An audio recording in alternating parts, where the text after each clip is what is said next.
Armend Muja është kurbani i ri i Albin Kurtit.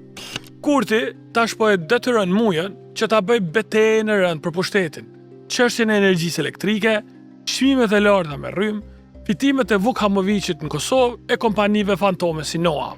Por mashtrimi publik për tema që shihen ashiqare nuk është i lehtë. Prandaj, Muja në tentimin e tij të fundit propagandistik, duke dashur të kritikojë ish qeveritë, ka sharruar keq, duke përfunduar në lavdata për ta. Në postimin e tij të fundit në Facebook, ku Muja publikon një dokument të Korporatës Energjetike të Kosovës të vitit 2010, ai shkruan: "Në një dokument të vetëm rënohet e gjithë propaganda opozitare mbi energjinë, pa e ditur se po përfundon në rënim në propagandës së vet." Si fillim, Muja në postim e fut edhe kompaninë Noa, por më pas i largon. Do thotë që ka fut kët.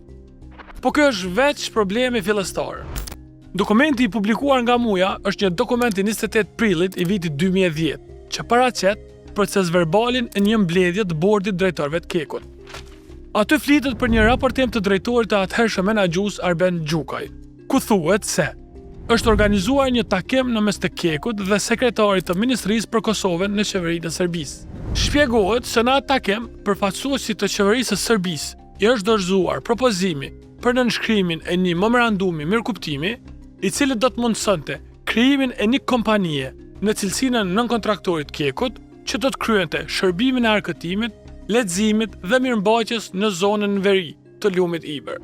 Diku më poshtë njoftohet edhe se Departamenti i Menaxhimit të Kapaciteteve ka raportuar se është importuar energji me kontratë nga Geni, Rodnap, Keshi i Shqipërisë dhe EFT-ja e Vukhamovicit.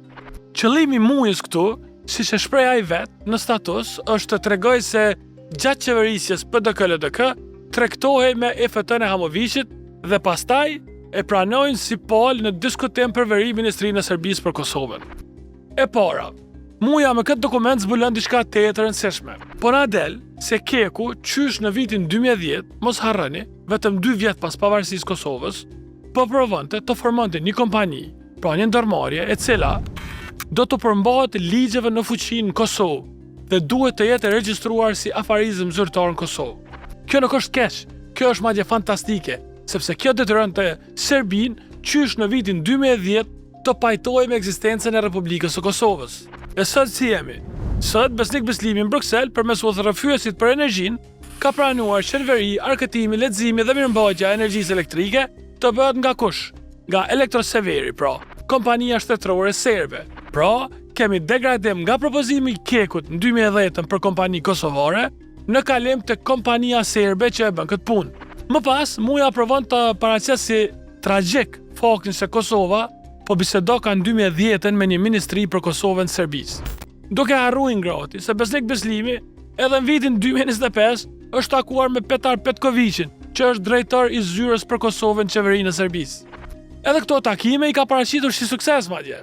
Pra, Armendi i shkret duke dashur të sulmoj, hak të ftyrës një shuplak, duke përmbysur veten dhe duke lavduar praktikisht institucionet atëherë të vitit 2010, sepse ato çfarë po bënin, sipas vetë dokumentit publikuar nga Muja, ishte krijimi një kompanie nën Kekun dhe krejtësisht nën ligjet e Republikës Kosovës, e cila do të mundësonte inkasimin veri. E kjo kompani e Kosovës do të njihej nga Serbia, që praktikisht do të përbënte njohjen e parë de jure të shtetit Kosovës nga Serbia. Tentimi i dytë i Mujës është konfirmimi se EFT-ja Vukhamovicit ka tregtuar rrym në Kosovë qysh nga viti 2010. Po, e vërtet, kjo s'është mohu asnjëherë madje. Por kjo as nuk ka qenë tema asnjëherë. Tema është përse Vukhamovicit ju rriten fitimet me Kosovën këto kohë të fundit. Përse u krijuan kompani fantom si Noa nga viti 2021. Dhe përse Albin Kurti s'po e largon EFT-n ashtu siç kishte premtuar.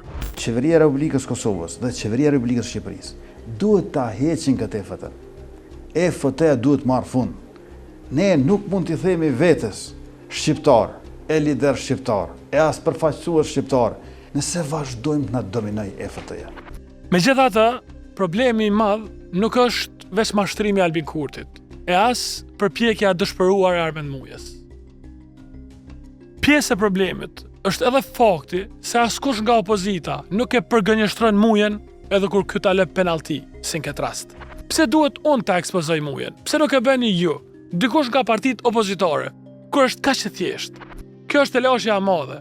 Prandaj, shpesh, ju, opozita, nuk jeni zgjidhja, por pjesë e rëndësishme e vetë problemit.